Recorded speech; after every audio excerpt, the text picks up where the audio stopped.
جب میں اس سے بات کر رہا تھا، جتنے لوگ ہمارے پاس کھڑے تھے، میں نے اس کو کہا میاں، جب میں حفظ کے لیے جا رہا تھا، میرے ابا نے میرا ہاتھ پکڑا اور مجھے مدرسے کی طرف لے کر جا رہے تھے۔ میرے ابا نے کہا حق بات کرنی ہے، ہمیشہ حق بات کرنی ہے، اگر حق بات کر سکتے ہو تو میں تجھے یہیں پر آگے مدرسے میں لے کر جاؤں گا، اگر نہیں کر سکتے تو یہاں سے واپس لے کر چلتا ہوں۔ میں نے اس کو کہا کہ یاد رکھو، میرے ابا نے مجھے یہ بات کہی تھی، میرے ابو نے مجھے یہ بات کہی تھی، حق بات کرنی ہے۔ آج میں اس چونک کے اندر بیٹھ کر تجھ سے حق بات کر رہا ہوں، اگر میں کچھ غلط بات کرتا تو میں اس چونک میں بیٹھ کر قطعاً بات نہیں کر سکتا۔ مختصر بات یہ ہے کہ حق بات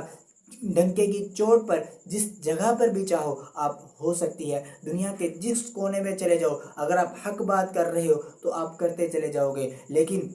سامنے والے کے دل کے اندر، سامنے والے کا ذرا بھی حق بات سننے کی تعین ہونی چاہیے، طاقت ہونی چاہیے۔ اگر اس کے دل کے اندر حق بات سننے کی ہمت ہوگی تو پھر ہی آپ حق بات مزید بیان کر سکو گے، وگرنہ آپ کے سانس لینے کے ایام زیادہ نہیں بلکہ مختصر ہو چکیں گے۔